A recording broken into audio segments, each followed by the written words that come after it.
नमः संस्कृताय। मैं संस्कृत गंगा से सर्वज्ञ भूषण आप सभी श्रोताओं का स्वागत करता हूं। तो आइए हम गुरुदेव के श्री चरणों में निवेदन करते हैं कि आदरणीय गुरुजी प्रोफेसर गिरिजा शंकर शास्त्री जी गीता का अगला पाठ हम सब लोगों को बताएं। नमः संस्कृताय। पुनः भगवान ने कहा कि यह नहीं समझना चाहिए कि हमारा कर्म उत्कृष्ट है या अमुक का कर्म निकृष्ट है, ऐसा नहीं मानना चाहिए। तो क्या हमको कैसी सिद्धि मिलेगी, किस कर्म से कौन श्रेष्ठ है, तो इसको बताते हुए भगवान ने आगे कहा, स्वे स्वे कर्मण्यभिरतः संसिद्धिं लभते नरः स्वकर्म निरत सिद्धिं यथा विन्दति तच्छृणु। भगवान कह रहे हैं कि स्वे स्वे कर्मणि अभिरतः, स्वे स्वे माने अपने अपने, जैसा बताया कि ब्राह्मण का क्या कर्म, क्षत्रिय का क्या, वैश्य का क्या और शूद्र का क्या, तो कहा उसी के अनुसार अपने अपने कर्मों में। कैसा कर्म? स्वाभाविक कर्मों में, कर्मणि कर्मों में, अभिरतः लगा हुआ, नरः माने मनुष्य, संसिद्धिम लभते संसिद्धि को प्राप्त होता है। संसिद्धि माने भगवत प्राप्ति रूप सिद्धि अथवा परम सिद्धि। तो परम सिद्धि माने जो वह चाहता है, परम सिद्धि तो भगवान की प्राप्ति ही है। यद्यपि अणिमादि जो सिद्धियां हैं, अणिमा, महिमा, लघिमा, गरिमा, प्राप्य, प्राकाम्य, ईशित्व और वशित्व, ये कुल अष्ट सिद्धि हैं। इन अष्ट सिद्धियों में जो इसका मूल लक्ष्य है, उन सिद्धियों से तो केवल कुछ प्रकृति के रहस्यों का भेदन कर ले और कुछ प्राप्ति किया जा सकता है। लेकिन इस सिद्धि का भी जो सिद्धि की भी सिद्धि है, जिसको हम परम सिद्धि कहें, वह संसिद्धि, वो परम सिद्धि क्या है? तो परम सिद्धि है भगवत प्राप्ति रूप, भगवान की प्राप्ति, परमात्मा की प्राप्ति जिससे हो जाए वही परम सिद्धि है। अगर ईश्वर नहीं मिला और अष्ट सिद्धि नवनिधि से केवल संसार ही मिला तो क्या? क्योंकि संसार में तो बहुत पदार्थ हैं, अनेक पदार्थ हैं। उन पदार्थों को अगर सारे पदार्थ को प्राप्त भी कर लिया जाए तो उससे क्या लाभ हुआ? क्योंकि फिर उसी शरीर को छोड़ने पर जड़ता की प्राप्ति हो जाएगी। अतएव परम सिद्धि तो परमात्मा की प्राप्ति ही है। तो कहा कि परमात्मा की प्राप्ति करने के लिए तो ब्राह्मण का कर्म बहुत बढ़िया है। वो ज्ञान भी सीखेगा, विज्ञान भी सीखेगा, विज्ञान भी जान जाएगा, आस्तिकता उसी में रहेगी, साथ में वह तपस्वी होगा, तपस्या करेगा, शांति उसमें आएगी, ऋजुता आएगी। तो ब्राह्मण का कर्म तो सर्वश्रेष्ठ है। तब शूद्र का कर्म निकृष्ट है, सेवा करने के लिए कह दिया। कहा कि नहीं, ये संभव नहीं है। अगर स्वाभाविक कर्म है तो वह वैसा कर्म करेगा जैसा उसका जन्म से प्राप्त स्वभाव है, उस स्वभाव को छोड़ नहीं पाएगा। अगर सर्प का स्वभाव है विष वमन करना, बिच्छू का कार्य है डंक मारना, तो इनको दूध लाने से भी इनमें ये नहीं होगा कि विष परिवर्तित होकर के वो अमृत बने, सो बात नहीं हो सकती। गाय मीठा ही दूध देगी, उसको ब्राह्मण पालन करे, शूद्र पालन करे अथवा अन्य धर्मावलंबी पालन करे, निश्चित ही गाय मधुर ही दुग्ध देगी। वो ऐसा भी नहीं है कि हिंदू को मधुर दूध दे और मुसलमान को कड़वा दूध दे, सो बात नहीं। ठीक यही स्थिति है कि जिसका जो स्वभाव है वो अपने स्वभाव से बाध्य है, वही करेगा। तो कहा कि ठीक है, लेकिन कर्म श्रेष्ठ कौन है ये बता दीजिए। तो भगवान कहते हैं श्रेष्ठ कर्म और निकृष्ट कर्म कोई भी नहीं है, सभी कर्म समान है। तो ये तो बहुत अच्छी बात है, सभी कर्म समान है। तो क्या सबसे भगवान की प्राप्ति होगी? कहा हाँ, सबसे भगवान की प्राप्ति होगी। इसीलिए कहा स्वे स्वे कर्मणि अभिरतः, जो जिसका कर्म है उसी अपने कर्म में लगा रहे। परिचर्यात्मक कर्म करके शूद्र परमात्मा की ही प्राप्ति करेगा। सो ये बात नहीं है कि वह तो अभी कई जन्म लेगा तब परमात्मा मिलेंगे। झाड़ू अगर कोई लगाता है तो उसे भी भगवान की प्राप्ति होती है। मतंग ऋषि ने सवरी से कहा था, उस भेलिनी से कहा था कि तुम्हारे में भक्ति का बीज मैं देख रहा हूँ, तुम आश्रम की सेवा करो। उसने कहा हम कैसी सेवा करेंगे, क्या हमारा तो कुछ आप लोग ग्रहण भी नहीं करेंगे, भोजन भी नहीं बना सकते।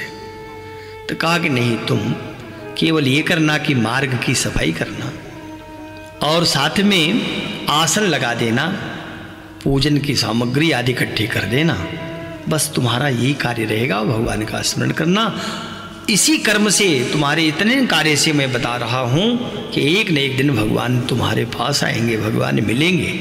और सबरी ने वैसे ही किया, पूरा उसने जीवन अर्पित किया। रोज इस निमित्त से झाड़ू लगाती है कि आज इसी रास्ते से हमारे राम आएंगे।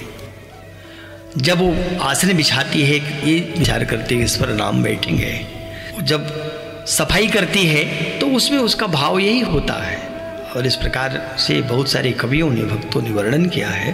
भगवान वस्तुतः एक दिन आते हैं सबरी के यहाँ, और सबरी की भक्ति तो ऐसी प्रसिद्धि हुई कि भगवान जहाँ जहाँ गए, अपने ससुराल जनकपुर भी गए, अयोध्या में तो थे ही, अन्यत्र भी जब जब जाते थे तो कभी उन्होंने अन्य किसी की चर्चा नहीं किया। जब बात आती थी तो केवट की भक्ति, सवरी की भक्ति और गिरिधराज जटायु की भक्ति की चर्चा क्या करते थे। इसीलिए भगवान कह रहे हैं कि स्वे स्वे कर्मे अभिरतः। जो भी कर्म मिला है, इस कर्म को कैसे करें, तो कर्म करते समय ध्यान रखना होगा कि मैं यह कर्म अपने लिए नहीं कर रहा हूँ, ये कर्म ईश्वर के निमित्त कर रहा हूँ। भागवत धर्म है ये, भगवान को अर्पित कर रहा हूँ, भगवान के निमित्त कर रहा हूँ। झाड़ू भी लग रही है, नाली साफ कर रहे हैं, भगवान के निमित्त से कर रहे हैं। अगर किसी जनता को सुख मिल रहा हो आपके किसी कर्म से, तो जनता जनार्दन ही तो है, परमात्मा ही तो है, वो प्रसन्न होगा और वो सिद्धि प्रदान कर देगा। बिल्कुल निष्ठापूर्वक, निष्ठा में कमी नहीं होनी चाहिए, निष्ठापूर्वक अपने ही कार्य में, जो कार्य उसका स्वाभाविक कार्य है, कोई कर्म न श्रेष्ठ है न निकृष्ट है, सारे कर्म कर्म ही है, अपने स्थान पर हैं। लेकिन जिस कर्म को ईश्वर को समर्पित करके हम कर्मों में लग गए और ईश्वर को ही सौंप रहे हैं कि तुदीयम वस्तु गोविंद तुभ्यमेव समर्पये, हे गोविंद ये आपकी वस्तु, ये आपके लिए मैं आपको समर्पित कर रहा हूँ, तो ब्राह्मण का कर्म भी परमात्मा की प्राप्ति कराएगा, वैश्य शूद्र और क्षत्रिय के कर्म भी उस परमात्मा की ही प्राप्ति कराएंगे। तो कहा कि स्वे स्वे कर्मणि अभिरतः, अपने अपने कर्मों में, जो स्वाभाविक कर्म उसको जन्म से ही प्राप्त हो गए हैं, उन्हीं कर्मों में लगा हुआ।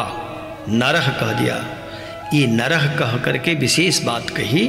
नरह माने मनुष्य, नरह माने मनुष्य ही ऐसा है जो भोग योनि के साथ साथ कर्म योनि का स्वातंत्र मनुष्य को मिला हुआ है। अन्य जितनी योनियां हैं, चींटी से लेकर के देवता पर्यंत, सब केवल भोग योनि में लगे हैं। वो केवल भोग ही प्राप्त करते हैं, कर्म करने का अधिकार उन्हें नहीं, स्वतंत्र कर्म नहीं कर पाते। और मनुष्य ऐसा है जो जब कर्म करेगा तो उस कर्म को वह स्वतंत्र रूप से भी करता है, तो भगवान के निमित्त से करे, भगवत प्राप्ति रूप हो।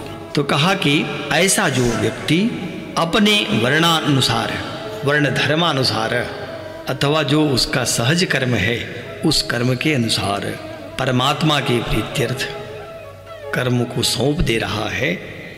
हे भगवान, ये कार्य मैंने आपको सौंपा, आपके लिए किया। वो जो प्रसिद्ध श्लोक है, कायेन वाचा मनसेन्द्रियैर्वा, भागवत पुराण का है। कायेन माने शरीर के द्वारा, वाचा वाणी के द्वारा, मनसा मन के द्वारा, और इंद्रियैर्वा अथवा इंद्रियों के द्वारा, मनसेन्द्रियैर्वा, और बुद्ध्यात्मना बुद्धि के द्वारा, आत्मना अपने द्वारा, वानुसृत स्वभावात, अथवा जो मेरा अभ्यास जन्य जो स्वभाव है, कभी अच्छा कभी बुरा जो भी हो रहा हो, अनुसृत स्वभावात करोमि यद यद सकलम परस्मै नारायणाय इति समर्पयेत् तत्। जो मैं कार्य कर रहा हूँ ये सब भगवान को सौंप रहा हूँ, भगवान को समर्पित कर रहा हूँ, भगवान के लिए कार्य हो रहा है। तो कहा कि जब इस प्रकार से भगवत अर्थ यानी भगवान की प्रसन्नता के लिए कर्म को करता हुआ मनुष्य अपने अपने ही वर्णानुसार कर्मों में लगा हुआ हो, तो वह संसिद्धिम लभते, परम सिद्धि रूपी परमात्मा को प्राप्त कर लेता है। यथा कहा जैसे स्वकर्म निरतः सिद्धिम विन्दति तत्सृणु। तो जिस प्रकार से, यथा माने जिस प्रकार से, स्वकर्म निरतः माने अपने स्वाभाविक कर्मों में लगा हुआ मनुष्य सिद्धिम विन्दति परम सिद्धि को प्राप्त होता है। तत्सृणु का उस विधि को तुम मुझसे सुन लो, उस विधि को बता रहा हूँ। वो विधि क्या है? जो अपने कर्मों में लगा हुआ, स्वाभाविक कर्मों में लगा हुआ मनुष्य जब परम सिद्धि को प्राप्त करता है तो विधि क्या है, उस विधि को आप बताएं। तो भगवान ने कहा तत् शृणु, उसको सुना रहा हूँ, उसको बता रहा हूँ। तो वो क्या है, तो अगले श्लोक में भगवान ने कहा कि यतः प्रवृत्तिर्भूतानां येन सर्वमिदं ततं स्वकर्मणा तमभ्यर्च्य सिद्धिं विन्दति मानवः। भगवान ने कहा कि हे अर्जुन, यतः माने जिस परमात्मा से, भूतानां माने संपूर्ण भूतों की, प्राणियों की, प्रवृत्ति माने उत्पत्ति हुई। प्राणियों की उत्पत्ति तो परमात्मा से ही है। जैसे मकड़ी जाले को अपने से निकालती है फिर समेट भी लेती है, इसीलिए जो श्वेताश्वतर उपनिषद है वो कहता ही है कि ये जो जीव है वो सब ईश्वर से ही प्रकट हुए हैं। ये तो वा इमानि भूतानि जायन्ते येन जातानि जीवन्ति यत् प्रत्यन्त संविशन्ति तद विजिज्ञासस्व। उसको जानो कौन है, कौन जिससे ये भूत जगत, प्राणी जगत उत्पन्न हुआ और जिसमें विलीन भी कर जाएगा, जिसमें स्थित है, तो वो ब्रह्म है।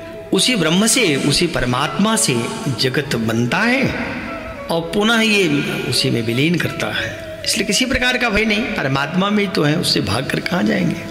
रामकृष्ण परमहंस ने एक बार विवेकानंद जी से प्रश्न किया, सभी के बीच में सभा में। उन्होंने पूछा, अच्छा नरेंद्र तू ये बता कि कोई एक शहद मधु से पूर्ण, अमृत से पूर्ण कड़ाहा है, भरा है, और तुम मान लो मक्खी हो गए, तुमको शहद चाहिए, तो उसको पान करने के लिए तुम कहाँ से पियोगे? किनारे बैठोगे, बीच में बैठोगे, या किसी डाल का, किसी का सहारा लेकर पान करोगे? तो नरेंद्र ने कहा कि नहीं, हम पहले किनारे से आरंभ करेंगे। कहा क्यों?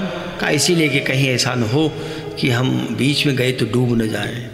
उन्होंने कहा कि बस यही तुम्हारी मूर्खता है नरेंद्र, यह जो कड़ाहा अमृत का ही जब भरा पड़ा है तो कहीं भी जाओगे अमृतमय हो जाओगे। इसका अर्थ यही है कि जब जगत ही उस ईश्वर से परिपूर्ण है तो उससे हट करके कहाँ जाओगे, उसी में तो रहोगे, उससे अलग होने का कहीं प्रश्न ही नहीं।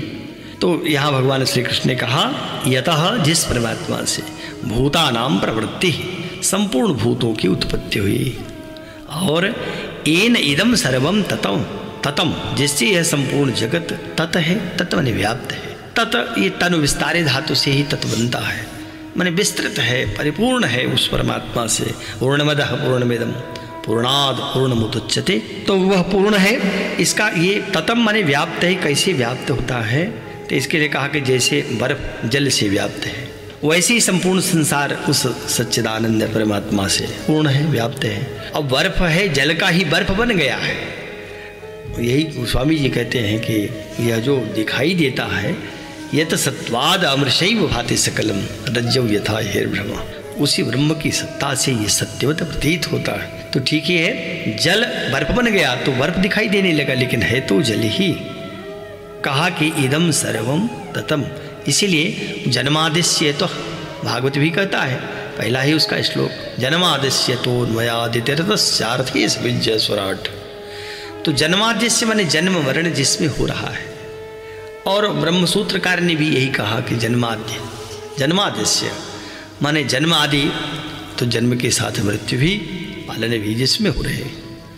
कौन है? इदम सर्वम ततम, ये सब कुछ उसी से व्याप्त है, उस परिपूर्ण परमात्मा से। तम उस परमेश्वर को स्वकर्मणाम अभ्यर्च्य, अपने स्वाभाविक कर्म द्वारा, अभ्यर्च माने पूजा करके, पूज करके। तो कैसी पूजा करेगा? कहा कि जैसे पतिव्रता स्त्री पति को ही सर्वस्व समझ करके पति का ही चिंतन करती रहती है, और उसी पति की आज्ञा अनुसार पति के ही लिए मन वाणी शरीर से कर्म करती है, वैसे ही परमेश्वर को ही सर्वस्व समझ करके उसी परमात्मा का चिंतन करते हुए उसी की आज्ञा के अनुसार मन वाणी और शरीर से परमात्मा के लिए स्वाभाविक कर्तव्य कर्मों का आचरण करना, कर्म द्वारा परमेश्वर को पूजना है। माने कर्म से क्या पूजन हुआ?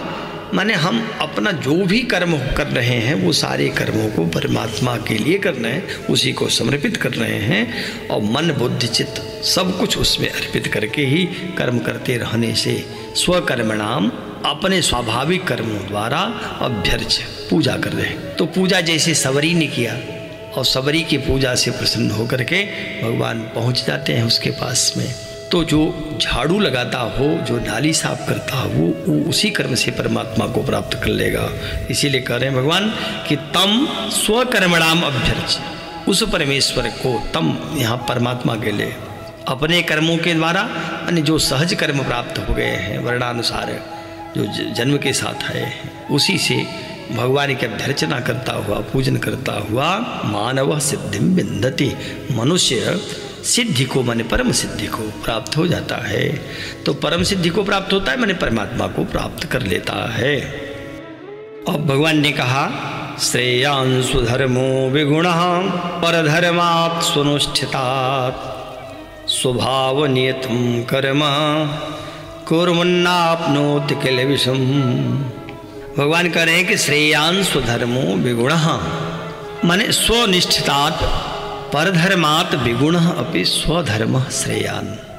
स्वनिष्ठितात् अच्छे प्रकार से अनुष्ठान किए गए, अनुष्ठितात् माने अनुष्ठान करना, माने आचरण करना, अच्छे ढंग से आचरण किए हुए, आचरण में उतारे हुए जो कर्म है, परधर्मात् विगुणः, दूसरे के धर्म से विगुण है, माने गुण रहित है, दोष युक्त है। अब दूसरे का धर्म क्या है, अपना धर्म क्या है? तो यहाँ धर्म से वही कर्म, स्वाभाविक कर्म ही है। धर्म का अर्थ कोई धारणात्मक अन्य कोई बात नहीं। यहाँ धर्म से अभिप्राय है कि जो कर्म बताया, ब्राह्मण का कर्म है शौच, पवित्रता, आस्तिक्यता, ज्ञान विज्ञान, आर्जव, तप इत्यादि। क्षत्रिय का कर्म है शौर्य, तेज, धृति, दाक्षादि। और जो वैश्य का कर्म है तो गौ, कृषि, गौरक्ष, वाणिज्य इत्यादि। और परिचर्यात्मक कर्म है शूद्र का। ये जो कर्म है ये उन वर्णों के लिए उसके धर्म भी हैं। तो कहा कि अगर कोई ये सोचे कि उसका धर्म बहुत अच्छा है और मेरा धर्म कुछ कनिष्ठ है, मेरा कुछ विगुण है, विगुण माने गुण रहित, गुण रहित माने कुछ हमारे में दोष है, पर उसका कर्म तो बहुत श्रेष्ठ है, ऐसा कोई सोच रहा हो तो भगवान कहते हैं ठीक नहीं है। क्यों? क्योंकि स्वनुष्ठितात, अच्छे प्रकार से अनुष्ठान किए हुए, आचरण में लाए हुए, आचरण में उतारे हुए, परधर्मात्, परधर्म से माने दूसरे के धर्म कर्म से, विगुण अपि, कुछ गुण रहित होता हुआ भी, दोष युक्त होता हुआ भी, स्वधर्म श्रेयान, अपना ही धर्म माने जो कर्म अपना है वही श्रेयान, सर्वश्रेष्ठ है। परिचर्या हमारा कर्म है तो ये श्रेष्ठ है, कहीं से कम नहीं है।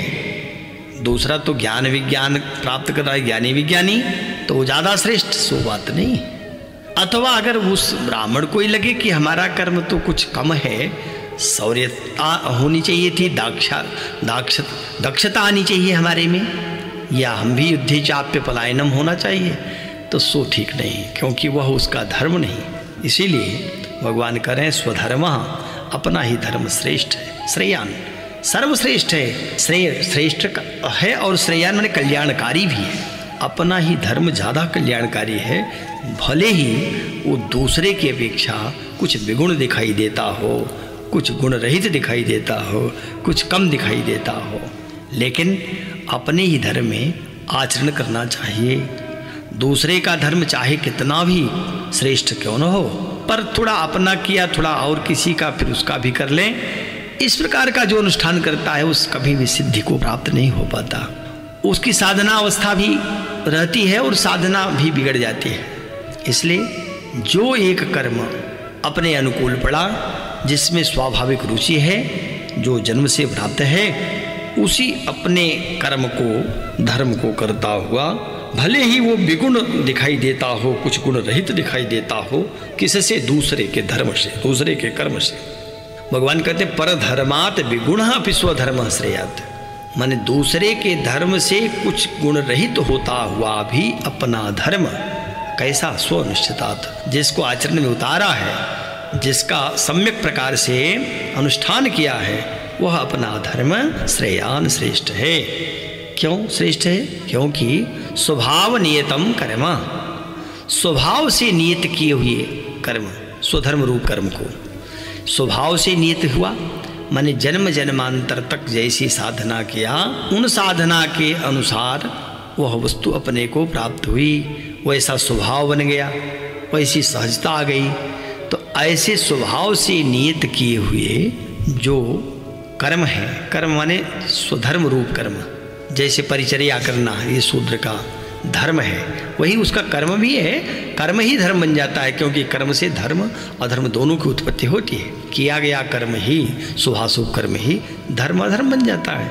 तो यहाँ जो कर्म कहा, इसका अर्थ है कि स्वधर्म रूप कर्म को पूर्वन करता हुआ मनुष्य किलविषम न आपनोति। किलविष माने पाप को नहीं प्राप्त करता। किलविष माने पाप, और ये पाप कब आता है? जब वो अपने धर्म को कनिष्ठ समझ करके दूसरे के धर्म में लग जाता है। वहाँ अगर वह पूर्णता को नहीं प्राप्त हो रहा है तो उसको भी छोड़कर तीसरा करने लगता है, चौथा करने लगता है। तो बार बार वह न तो अपने कर्म को ठीक से संपन्न कर सका और दूसरे के कर्म को तो कर ही नहीं पाएगा, क्योंकि क्षण भर के लिए तो मन में एक वेग आया, लेकिन जब उस कार्य में लगा तो लगा कि तो हमारे वश का नहीं है, उसको भी छोड़ दिया। तो ऐसा व्यक्ति स्थिर नहीं रह पाता है, चलायमान हो जाता है। झाड़ू लगाता हुआ अगर ये सोचने लगे कि मुझे झाड़ू लगाना पड़ता है, हमको बर्तन मांजना पड़ता है, वस्त्र प्रक्षालन करना पड़ता है, रोगी की सेवा करनी पड़ती है, तो इस प्रकार का अगर वो से कहीं मन में आ जाए तो निश्चित ही वह न तो अपना कार्य ठीक से संपादित करेगा और न अन्य धर्मों का पालन कर पाएगा। इसलिए जो भी कार्य भगवत कृपा से प्राप्त हुआ उस कार्य को भगवान के निमित्त से ही करता हुआ, भगवान के प्रसन्नार्थ करता हुआ, अपने कर्म में जो स्वभाव नियत कर्म है उसी को करता हुआ मनुष्य सारे पापों से मुक्त हो जाता है। इसलिए कह दिया किलविषम न आपनोति, किसी भी प्रकार से पाप को नहीं प्राप्त करता। तो जो ये कर्म है, कैसा कर्म? अगर हम मान करके चलें कि अमुख कर्म तो दोषयुक्त है, तब अगर दोषयुक्त है तो हम करेंगे, गुण रहित है, ऐसे कर्म को करेंगे तो हमको कैसे सिद्धि मिलेगी? तो भगवान कह रहे हैं कि नहीं, ऐसा कभी नहीं समझना चाहिए। इसलिए अगला श्लोक भगवान कह रहे हैं, सहजम कर्म कौन्तेय सदोषम अपि न त्यजेत् सर्वारंभा हि दोषेण धूमेनाग्निरिवावृताः।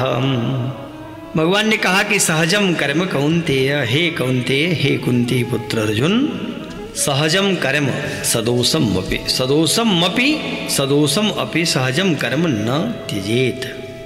दोष युक्त, सदोष माने दोष युक्त, दोष के सहित, दोष युक्त भी सहजम कर्म, स्वाभाविक कर्म को, इस स्वाभाविक कर्म माने प्रकृति के अनुसार शास्त्र विधि से नियत किए हुए जो वर्णाश्रम के धर्म और सामान्य धर्म रूप स्वाभाविक कर्म हैं, उनको भगवान कह रहे हैं वही स्वधर्म है, वही स्वधर्म ही सहज कर्म है। उसी को स्वकर्म कहते हैं, उसी को नियत कर्म कहते हैं। क्यों? क्योंकि स्वभावज का वह जो कर्म है, स्वभावज कर्म है, माने स्वभाव नियत कर्म है, वह सहज कर्म कहा जाता व्यक्ति के लिए। सहज कर्म, सह का अर्थ साथ साथ, और ज माने उत्पन्न होना। जैसे भाई को कहा गया तो अनुज हुआ, अनु माने पश्चात, ज माने उत्पन्न हुआ, अग्रज हुआ तो अग्र माने पहले, बड़ा हुआ, उत्पन्न हुआ।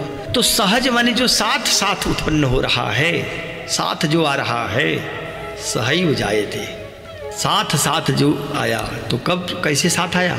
पूर्व जन्मों से लगा हुआ है। मनुष्य का जन्म हुआ और जन्म के साथ वो बना हुआ।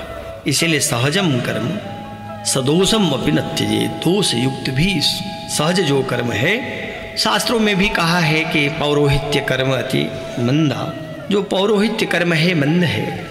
वेद पुराण स्मृति कर निंदा, इसको वेद पुराण और स्मृतियों ने निंदा किया।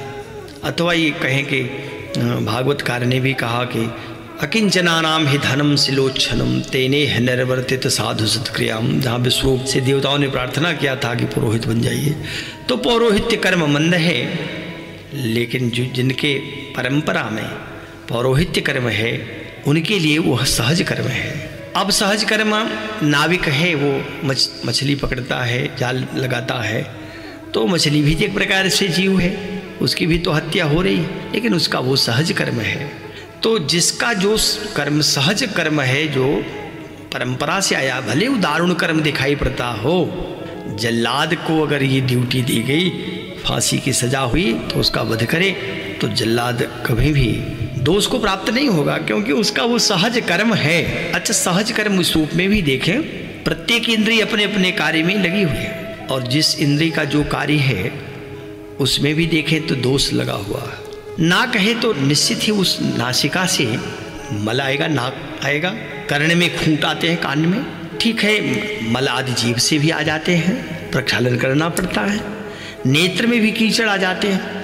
तो जितनी भी इंद्रियां हैं ये जो भी कर्म कर रही है, यद्यपि नेत्र देखने का काम कर रहा है तो बिल्कुल स्वच्छ रहना चाहिए, पर कीचड़ तो आँख में भी आ जाता है, नाक से, नासिका से नाक आ जाती है, कान से खूंट आ जाते हैं। ये सब क्या है? ये सब सहज कर्म है।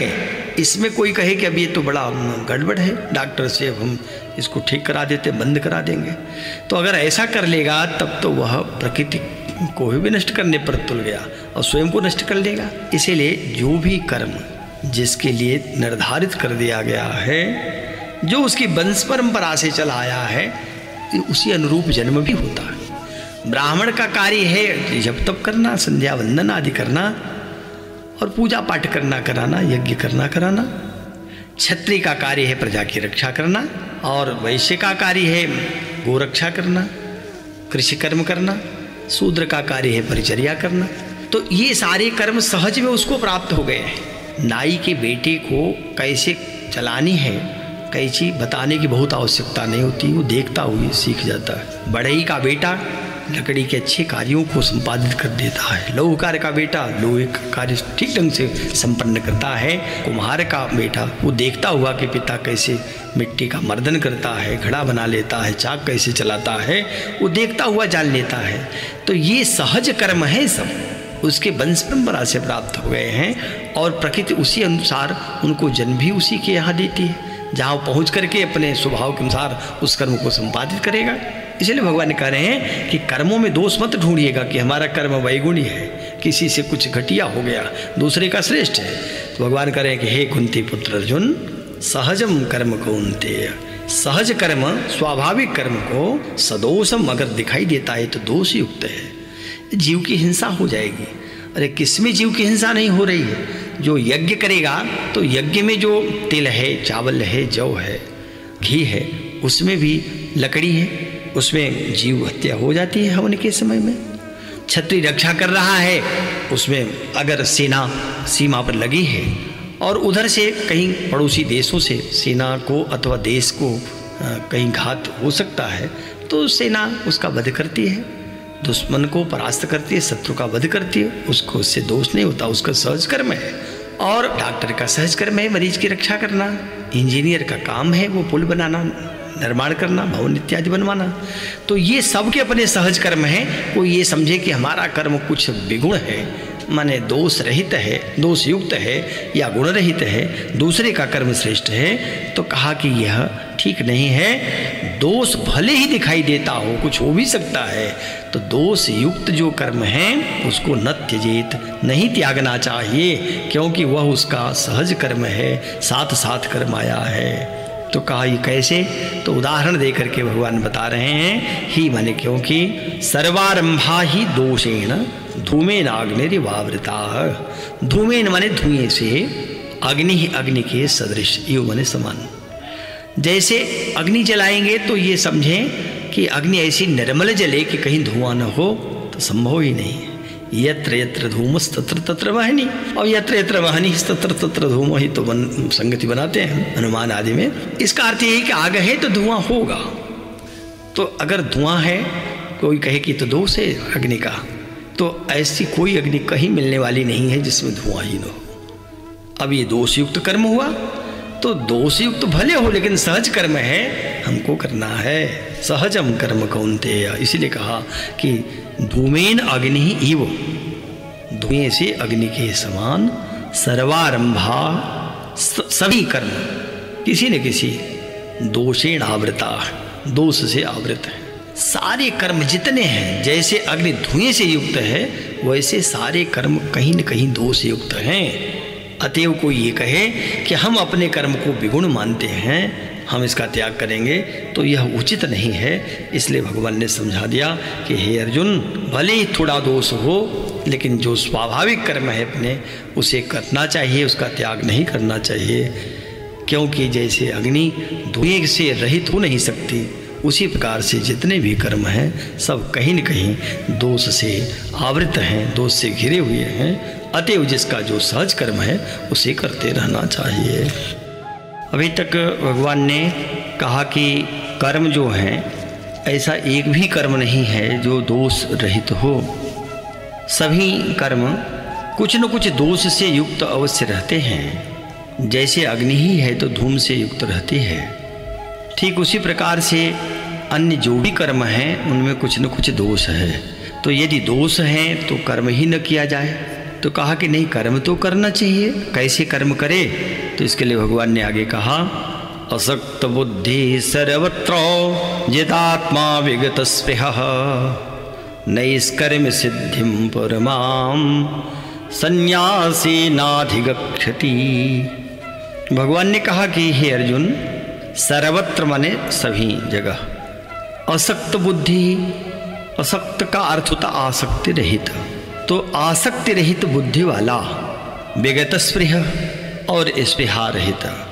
स्पृहा माने चाह, इच्छा, तो स्पृहा रहित भी हो तथा जितात्मा हो। जितात्मा माने जीते हुए अंतःकरण वाला पुरुष। जीत लिया है अंतःकरण को जिसने, उसके लिए प्रयोग है जितात्मा। तो आत्मा को कोई जीता नहीं जा सकता, आत्मा कोई जीतने की वस्तु नहीं है। आत्मा तो चैतन्य है, लेकिन जितात्मा का अर्थ है जितेंद्रिय। तो जितेंद्रिय से अभिप्राय वही इंद्रिय को जो जीतता है वो तो जितेंद्रिय है, पर अंतःकरण अंतरेंद्रिय को जीतने वाले के लिए प्रयोग है जितात्मा। तो भगवान कह रहे हैं कि ऐसा जो अंतःकरण वाला पुरुष है, जो विगत स्पृह, स्पृहा रहित है, चाह रहित है, तथा जो असक्त बुद्धि माने जिसकी बुद्धि आसक्ति रहित है, और साथ में संन्यासीन, वह व्यक्ति संन्यास के द्वारा, संन्यास से अभिप्राय यहाँ सांख्य योग भी कह सकते हैं, सांख्य योग के द्वारा, अथवा संन्यास का अर्थ है जिसने कर्मों का न्यास कर दिया। तो ज्ञान योग के द्वारा, संन्यास योग के द्वारा भी वह पुरुष परमाम नैष्कर्म्य सिद्धिम अधिगच्छति। परमा माने परम, परम माने श्रेष्ठ, सर्वश्रेष्ठ, और नैष्कर्म्य सिद्धि को, नैष्कर्म्य निष्काम सिद्धि, नैष्कर्म्य सिद्धि को प्राप्त होता है, अधिगच्छित माने प्राप्त कर लेता है। तो ये नैष्कर्म्य सिद्धि क्या है? तो नैष्कर्म्य सिद्धि से अभिप्राय सिद्धि तो होती ही है, जिसको सिद्धि कहते हैं, कार्य बन जाए, कार्य पूर्ण हो जाए, वही सिद्धि है। लेकिन नैष्कर्म्य सिद्धि है कि सिद्धि की भी परमावस्था, सिद्धि ऐसी जो उसके पश्चात कुछ भी न हो, जहाँ गमनागमन समाप्त हो जाए, जहाँ जिसको प्राप्त कर लेने के बाद फिर कुछ भी प्राप्त करना शेष न रह जाए।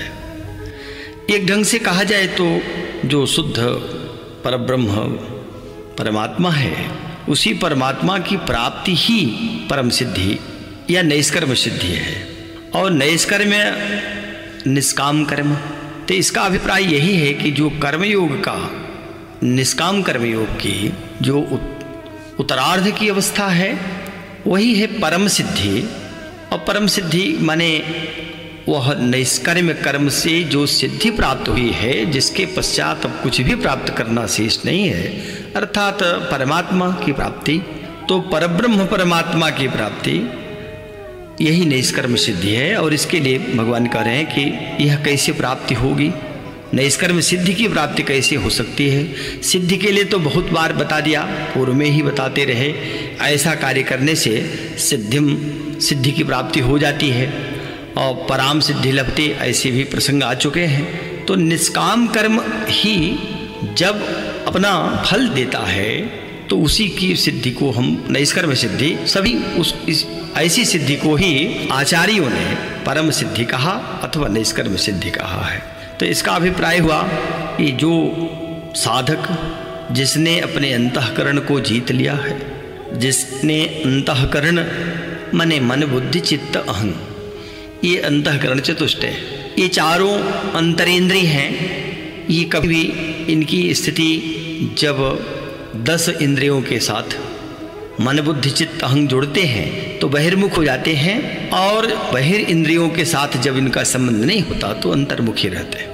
इसीलिए इसको अंतःकरण ही कहा जाता है। करण माने इंद्रिय, अंतः माने अंदर, अंदर माने हृदय पक्ष। तो जो जिसने अपने इस अंतःकरण रूपी मन बुद्धि चित्त अहंग को जीत लिया है, ऐसा जितात्मा पुरुष साधक जो असक्त बुद्धि है। असक्त बुद्धि का अर्थ है आसक्ति रहित जिसकी बुद्धि हो गई है, माने बुद्धि में किसी प्रकार की आसक्ति नहीं रहनी चाहिए। वह आसक्ति चाहे देश की आसक्ति हो, चाहे वस्तु की आसक्ति हो, या काल की आसक्ति हो। बुद्धि जो है ये प्रायः भ्रमित रहती है, और ये जानते हुए भी कि कुछ भी साथ रहने वाला नहीं है। जैसे देखते देखते इंद्रियां क्षीण हो जाती हैं, शरीर शिथिल हो जाता है, चेहरे पर भी झुर्रियाँ आ जाती हैं, दांत गिर जाते हैं, बाल फूक जाते हैं, तो अब इन पर कोई बस नहीं है, चाह करके भी कोई रोक नहीं सकता। तो ठीक उसी प्रकार से अंग प्रत्यंग बने ही रहेंगे, वो भी नष्ट हो जाएंगे, शरीर भी नष्ट ही हो जाएगी। और शरीर ही नहीं, जिस वस्तु से हम राग करते हैं, जिसको चाहते हैं, अथवा जिस वस्तु से द्वेष करते हैं कि ये दिखाई न पड़े, नष्ट हो जाए, ये सारी चीज़ें कहाँ रुकने वाली हैं, रहने वाली नहीं है, सब विनष्ट हो रही हैं, विनष्ट हो ही जाएंगी। तब देश में आसक्ति अच्छा नहीं, ये घर मकान में रहना है, हमेशा के लिए रहना है, ये कभी छूटने न पाओगे, इसको छोड़ने में हमको कष्ट हो रहा है। इस प्रकार से जब बुद्धि होती है तो वह बुद्धि आसक्ति बुद्धि हो जाती है। और ऐसी आसक्ति बुद्धि कभी भी परम सिद्धि तो दूर की बात है, सिद्धि ही नहीं प्राप्त कर पाएंगे। नैष्कर्म सिद्धि तो बहुत ऊंची बात हुई, सामान्य सिद्धि भी प्राप्त नहीं कर सकती।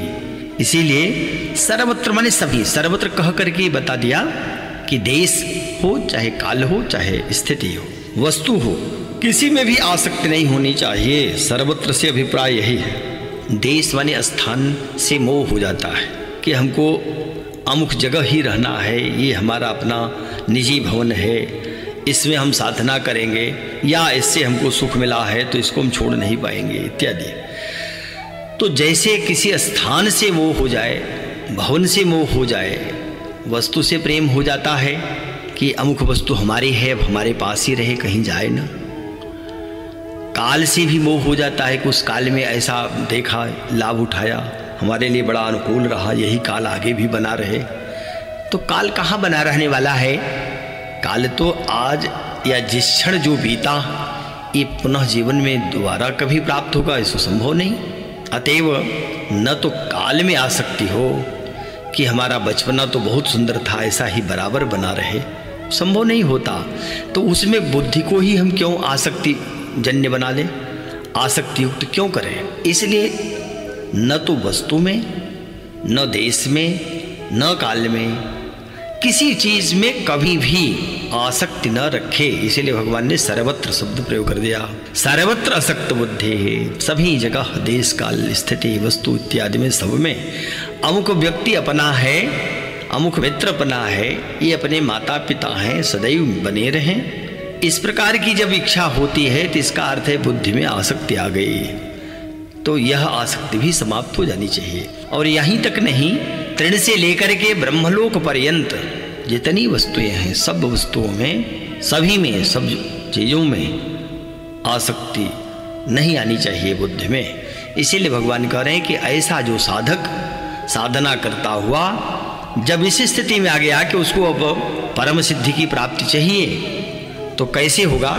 तो भगवान ने कहा असक्त बुद्धि सर्वत्र, सर्वत्र माने सभी जगह, देश काल स्थिति वस्तु सब में बुद्धि में किसी प्रकार की आसक्ति नहीं आनी चाहिए। कितना प्रिय व्यक्ति क्यों न हो, पहले तो प्रियता भी ठीक नहीं, लेकिन यदि प्रिय व्यक्ति भी है तो ये सदैव बना रहे, यह भाव नहीं होना चाहिए। शरीर सदैव बना रहे, शरीर तो रहने वाला नहीं, भी छूट जाएगा, इसलिए शरीर में भी आसक्ति नहीं आनी चाहिए। तो जो साधक सभी जगह सर्वत्र तृण से लेकर ब्रह्मलोक पर्यंत किसी वस्तु में आसक्ति नहीं रखता, जिसकी बुद्धि आसक्ति रहित हो गई है, और विगतस्पृह स्पृहा भी नहीं है, चाह भी नहीं है कि अब हमको अमुक वस्तु ही प्राप्त हो जाए। और कभी कभी जिस वस्तु के प्रति आकर्षण होता है, लगाव होता है, व्यक्ति चाहता है कि इसकी हम प्राप्ति कर लें, साधक चाहता है ये हमें मिल जाए। इस प्रकार का अगर भाव बना हुआ है तब तो निश्चित ही कभी आसक्ति पूर्ण रूपेण छूटी नहीं। किसी वस्तु के प्रति, किसी व्यक्ति के प्रति, किसी भी स्थान के प्रति बिल्कुल मोह नहीं होना चाहिए, चाह भी नहीं होनी चाहिए। स्पृहा माने चाह, तो चाह रहित जो है, स्पृहा रहित जो है, ऐसा जीते हुए अंतःकरण वाला साधक संन्यास योग के द्वारा, संन्यासेन अथवा कर्मों को न्यास करके, अथवा सांख्य योग ज्ञान योग के द्वारा परमाम नैष्कर्म सिद्धिम अधिगच्छति, परम नैष्कर्म सिद्धि को प्राप्त हो जाता है। तो परम नैष्कर्म सिद्धि यही है कि वह निष्काम कर्म से होने वाली जो सिद्धि, यह नैष्कर्म सिद्धि। अथवा नैष्कर्म का अर्थ यही है कि कर्मयोग, कर्मयोग ये है कि निष्काम कर्म के लिए ही बल दिया गया है, कर्म करता हुआ भी ईश्वर को समर्पित करता रहे, माने ईश्वर ही सर्वत्र है और जो कार्य हो रहा है ईश्वर के द्वारा संपादित हो रहा है, मैं कहीं से करता नहीं हूँ, मेरा इसमें कुछ भी योगदान नहीं, बस ईश्वर खेल खेलता है। तो इस प्रकार के भाव जब परमात्मा भाव आ जाते हैं तब उस स्थिति में प्रत्येक कार्य जो संपन्न हो रहे हैं वो ये कार्य, सभी कार्य निष्काम कर्म के अंतर्गत आ जाते हैं। तो कहा कि नैष्कर्म सिद्धि माने कर्म योग का जो एक प्रकार से चरम है, और संन्यास का आरंभ जो है, संन्यास की पूर्वार्ध अवस्था और निष्काम कर्म योग की उत्तरार्ध अवस्था जो अविच्छिन्न है, इसी को नैष्कर्म कहा। माने अब इसके बाद शेष कुछ नहीं है, फिर परमात्मा ही है। इसीलिए कहा कि परमात्मा तो एक ढंग से कहें कि क्रिया रहित जो शुद्ध सच्चिदानंद घन परमात्मा की प्राप्ति रूप परम सिद्धि है। यही परम सिद्धि, यही निष्कर्म सिद्धि है। अगर कुछ वस्तु प्राप्त हो जाए साधना से, कोई स्थान प्राप्त हो जाए, कोई सुंदर वस्तुएं मिल जाएं, तो ये मिलना तो व्यक्ति की अपने मनोभाव के अनुसार, मनोगत कामना के अनुसार, स्पृहा के अनुसार अथवा आसक्ति के कारण वो वस्तु प्राप्त हो गई, तो वह प्राप्ति तो सामान्य सिद्धि है। लेकिन ऐसी सिद्धि प्राप्त होना माने जहाँ से कुछ भी प्राप्त होने की इच्छा नहीं रह गई, जिस जानने के बाद, जो गोस्वामी जी ने कहा, जही जाने जग जाय हेराई, जागत जथा सपन मिट आई। जिसको जानने के बाद जग ही गायब हो जाए, संसार गायब हो जाता है। कैसे हो जाता है? जैसे स्वप्न जो दिखाई दे रहा था, जागते ही स्वप्न भी नष्ट हो जाता है। ठीक उसी प्रकार से अगर परमात्मा की प्राप्ति हो जाए, तब भी अगर वस्तु की प्राप्ति की स्पृहा बनी रह गई, तो फिर कैसी साधना और कैसा वो नैष्कर्म सिद्धि। तो भगवान कह रहे हैं कि नैष्कर्म सिद्धि प्राप्त करने के लिए अर्जुन क्या करना होगा? कहा कि जो साधक है उसको पहले अंतःकरण को जीतना होगा, अंतःकरण पर विजय प्राप्त करे। अंतःकरण माने मन बुद्धि चित्त हमको जीत ले, पुनः विगत स्पेह हो जाए, माने किसी वस्तु में किसी प्रकार की इच्छा नहीं रहनी चाहिए, चाह भी मिट जानी चाहिए। अब चाह अगर बनी हुई है तो निश्चित ही अभी साधना अधूरी है। और कैसा होना चाहिए? तो कहा कि सर्वत्र असक्त बुद्धि, माने सर्वत्र सब जगह तृण से लेकर ब्रह्मलोक पर्यंत किसी वस्तु में आसक्ति नहीं आनी चाहिए, बुद्धि अपनी आसक्ति रहित हो जानी चाहिए। तो आसक्ति रहित बुद्धि वाला, सर्वत्र आसक्ति रहित बुद्धि वाला, स्पृहा रहित बुद्धि वाला, चाह जिसमें इच्छा नहीं रह गई कि हमको अमुक वस्तु चाहिए। फिर जितात्मा जिसने इंद्रियों को, अंतःकरण के इंद्रियों को, अंतःकरण को जीत लिया है, ऐसा साधक संन्यासेन, संन्यास योग के द्वारा अर्थात सांख्य योग के द्वारा, ज्ञान योग के द्वारा, ये भी कह सकते हैं कि वह कर्मयोग जो निष्काम कर्मयोग है, निष्काम कर्मयोग, सांख्य योग और भक्ति योग, फिर ये जो संन्यास मार्ग है, ये सब एक ही लक्ष्य है सबका कि हमको प्राप्ति होनी है। क्या प्राप्ति होनी है? नैष्कर्म सिद्धि, अथवा वह सिद्धि परम सिद्धि प्राप्ति होनी है। तो परम सिद्धि क्या है? तो परम सिद्धि की प्राप्ति माने परमात्मा की प्राप्ति। जब तक परमात्मा की प्राप्ति नहीं हो जाएगी तब तक तक ये सिद्धियां जो सामान्य सिद्धियां हैं ये व्यक्ति को बंधन में ही डालती रहेंगे। अतएव परम सिद्धि की प्राप्ति हो, और परम सिद्धि क्या है उसी को भगवान ने नैष्कर्म सिद्धि कहा। और यह नैष्कर्म सिद्धि ज्ञान योग के द्वारा, सांख्य योग के द्वारा, संन्यास योग के द्वारा या निष्काम कर्म योग के द्वारा प्राप्त होगा। लेकिन 3 चीज़ें भगवान ने कह दी। जितात्मा होना चाहिए साधक को, अंतःकरण को जीत लेना चाहिए, साथ में विगत स्पृह होना चाहिए, किसी वस्तु के प्रति स्पृहा नहीं होनी चाहिए, और सर्वत्र आसक्त बुद्धि हो जाए। कुछ चीज़ों में तो आसक्ति नहीं रहे, अच्छा ठीक है हम कुछ नहीं चाहते, जैसे किसी को मिष्ठान पसंद है और दूसरे को नहीं, वो नमक पसंद है, तो ये ऐसा नहीं कोई चीज़ें पसंद है वो क्या, वो तो मन बुद्धि है, कहीं न कहीं वो तो भागती रहेगी। लेकिन यह भी नहीं होना चाहिए कि मेरी पसंद क्या, चाह तो समाप्त ही हो जाए। यह भी हो जाना चाहिए कि वह किसी वस्तु में, किसी भी स्थान में, किसी भी देश में, किसी काल में व्यक्ति की बुद्धि आसक्ति वाली नहीं रहे। अतएव भगवान ने सर्वत्र कहा, तो सर्वत्र आसक्ति रहित बुद्धि वाला, स्पृहा रहित, और जिसने अंतःकरण को जीत लिया है, ऐसा साधक संन्यास योग के द्वारा नैष्कर्म सिद्धि रूपी परम नैष्कर्म सिद्धि को, माने उस परब्रह्म परमात्मा की प्राप्ति को अधिगच्छति माने कर लेता है, प्राप्ति कर लेता है, प्राप्त हो जाता है। तो आज का पाठ यहीं पर समाप्त होता है। अगले पाठ के साथ, गीता के अगले अध्याय के साथ गुरुजी फिर उपस्थित होंगे। तब तक के लिए नमः संस्कृताय।